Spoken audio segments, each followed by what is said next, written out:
Muy buenas tardes, les habla Juan Guillermo Guerrero Méndez 320-370-0091. Recuerda que tú estás en mí, yo estoy en ti, por lo tanto nos necesitamos. Productividad Humana Cuántica se hace presente en el mundo desde Colombia. Vamos a hablar de la hipnosis, pero desde una pregunta que nos han hecho.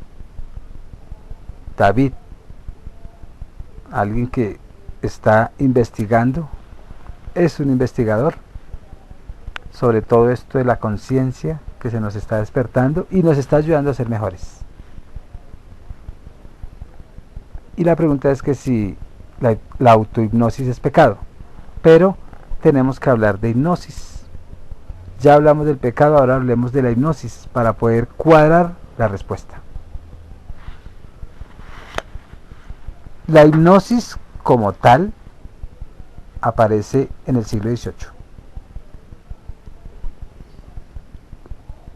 Es que es más, en el siglo XVIII, Mesmer, que es uno de los primeros que trabajan el trance, lo trabajaba sin palabras y entraba en trance a las personas, o sea, en la llamada conciencia alterada, y les trabajaba su salud y se sanaban, muchos se sanaban.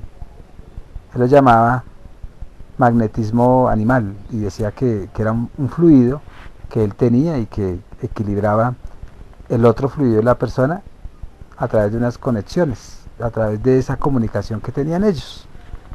Hasta ese momento no se llamaba hipnosis, simplemente esto se llamaba magnetismo animal, porque la palabra hipnosis ya viene después. Después aparece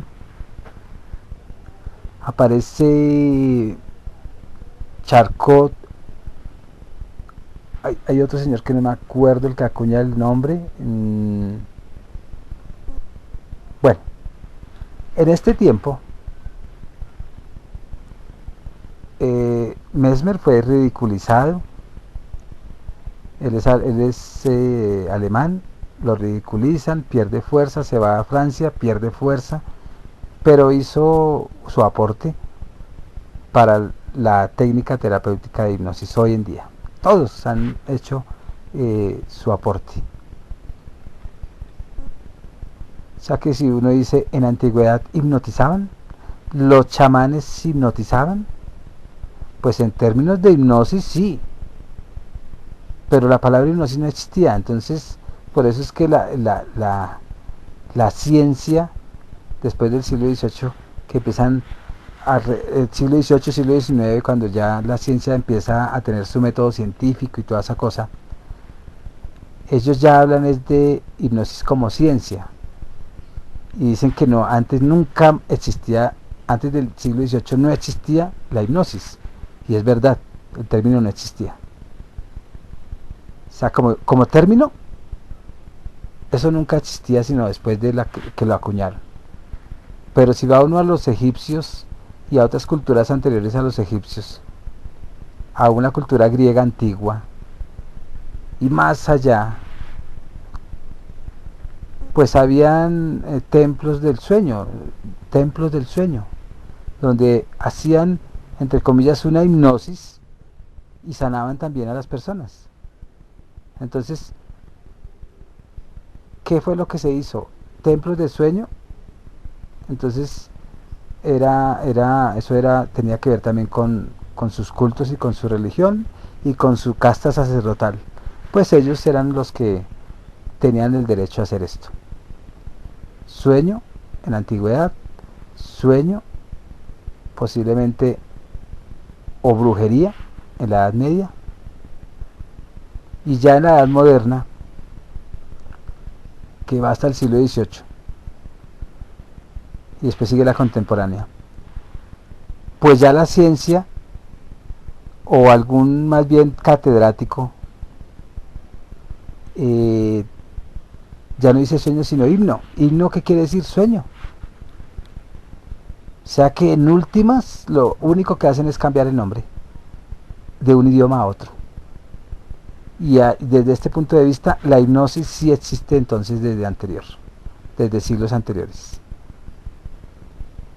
en un idioma diferente, donde se llamaba templo del sueño, posiblemente dicho en griego, posiblemente dicho en arameo, posiblemente. Lo que estoy diciendo es una especulación de una charla constructiva y una charla con un poco de especulación y un poco de imaginación y otro poco de libros que me han enseñado todo esto. Entonces la hipnosis, desde el sueño, himno y sueño, pues entonces sí existía antes la hipnosis, pero científicamente no. Antes era una praxis no documentada. Ya después del siglo XVIII se empieza a documentar. Y ahora sí se conoce la hipnosis como una ciencia, donde se comprueban muchas cosas desde un proceso del método científico. La hipnosis como tal, como está en contra de conceptos religiosos, lo ven como el pecado, y al que hace la hipnosis lo ven como un pecador, porque rompe con la domesticación cristiana o la domesticación de las religiones, porque las religiones le conviene que nosotros no tengamos conciencia.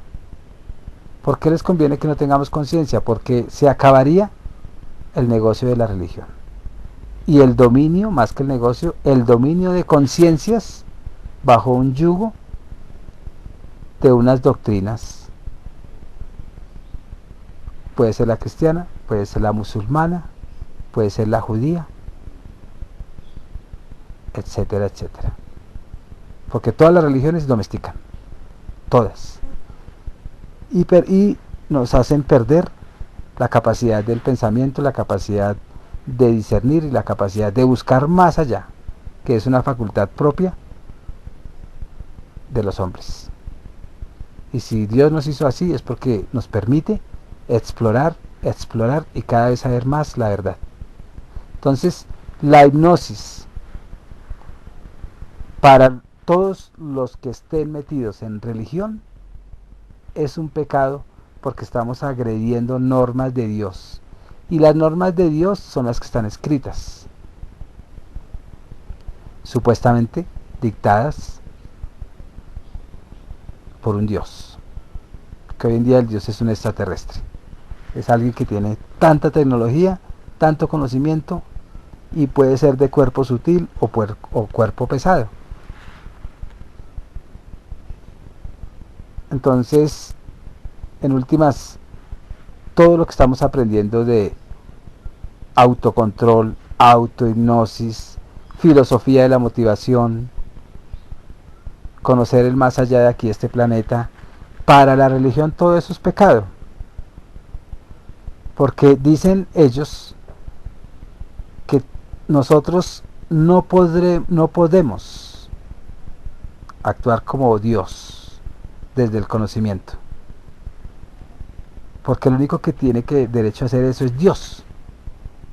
Pero nunca analizan que Dios nos dio facultades para que nosotros las explotemos y lo conozcamos a Él, no como persona, sino como energía, amor.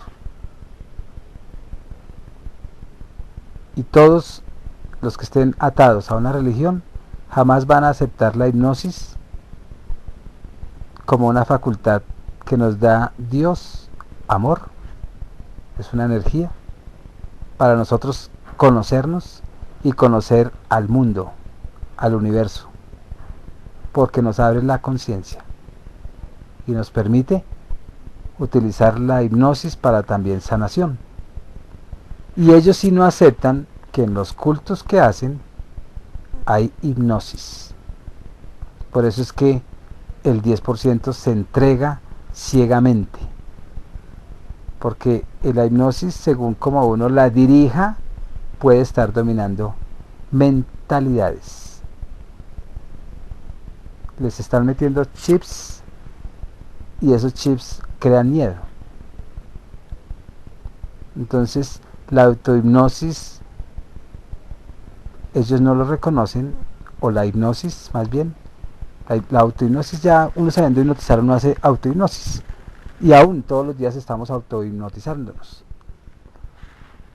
Para la religión, ellos no aceptan que están haciendo hipnosis en un culto, sino están diciendo que hay mano de Dios,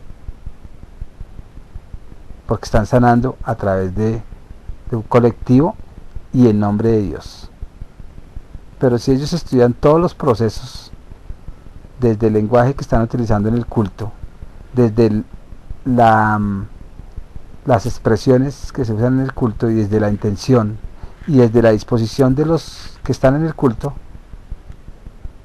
ellos se hacen los bobos y dicen que no es hipnosis, sino que es Dios que está actuando desde ellos. En eso tienen la razón, que Dios actúa desde ellos, sí, porque es Dios amor y están sanando. Pero ellos no quieren reconocer, lo saben pero no lo reconocen al público, que ellos están haciendo hipnosis desde todos los procesos científicos que se conocen hoy en día. Y ellos no pueden desmontar esa mentira porque se les acaba el negocio. Ahora, autohipnosis es practicar unas técnicas hacia mí o hacia sí mismo. Ya no es dirigida hacia los del exterior, sino hacia mí mismo, que si eso es pecado.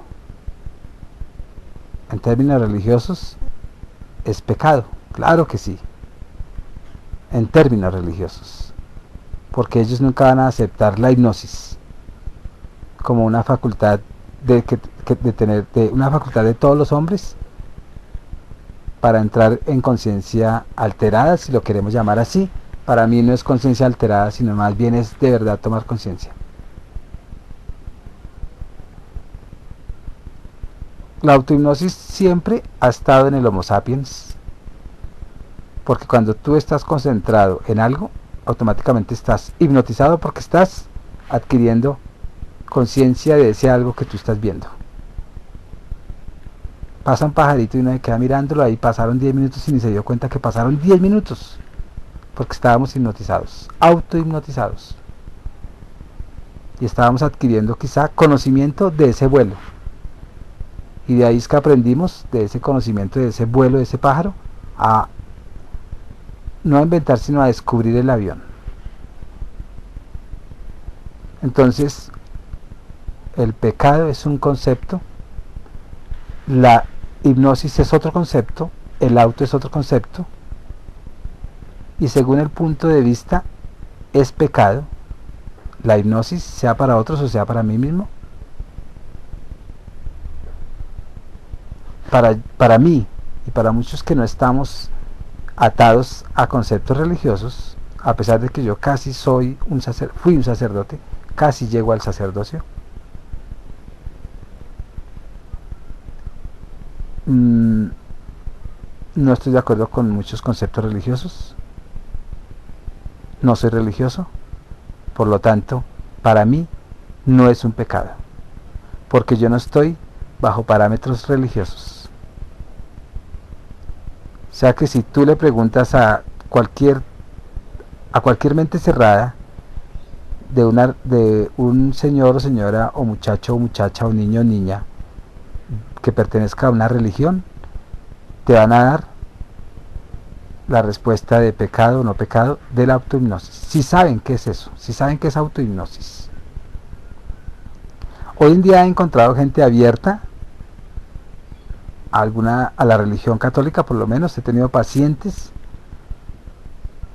y quieren mucho la fe católica y son muy buenos católicos y se han dejado hacer hipnosis porque son de mente abierta, porque tienen conciencia, porque están dejando entrar otros conceptos ya no retrógrados, sino se están alineando a muchas cosas de hoy y se han sanado.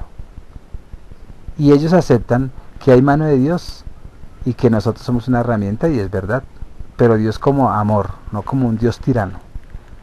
Entonces, según el fundamentalista religioso, entre más fundamentalista sea, más cerrada su conciencia, más cerrada su mente, su comprensión, su discernimiento, y automáticamente va a decir que la autohipnosis y la hipnosis es un pecado, que está en contra de Dios.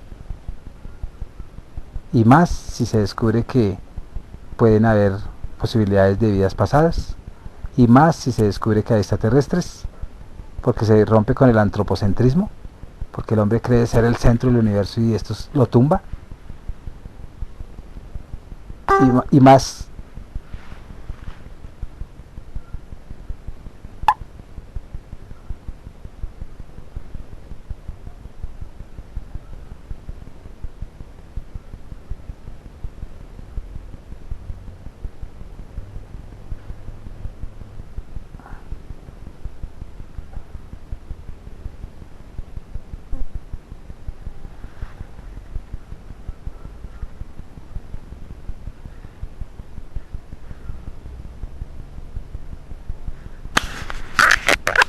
Bueno, entonces, más cuando uno se convierte en una persona cerrada, eso automáticamente hace que la hipnosis sea un pecado. Cuando uno ya de verdad extrae información de otras dimensiones, que con el tiempo ya se van verificando, y se habla de espíritus, y se habla de tanta cosa, que la religión no acepta. Lo enseña pero no lo acepta. Lo enseña pero quiere que solo ellos tengan el conocimiento y que nosotros no aprendamos a través de esta técnica. Lo del espíritu, lo de la maldad, lo de el pecado. Como no viene la autoridad de ellos, es pecado. Pero en últimas son concepciones y solamente se les respeta siempre en cuando pues nos dejen avanzar en el conocimiento. Si nos volvieran a matar como en la Inquisición, automáticamente ellos serían más pecadores o han sido más pecadores que nosotros, porque no agredemos tanto las leyes dadas por Dios hombre, porque estoy seguro que es un Dios hombre y no un Dios trascendental que dio esas leyes, porque son muy incoherentes con el hacer del mismo hombre. Se despide Juan Guillermo Guerrero Méndez, 320-370-0091. Recuerda que tú estás en mí, yo estoy en ti, por lo tanto nos necesitamos. Productividad Humana Cuántica se hace presente en el mundo desde Colombia. Muchas gracias.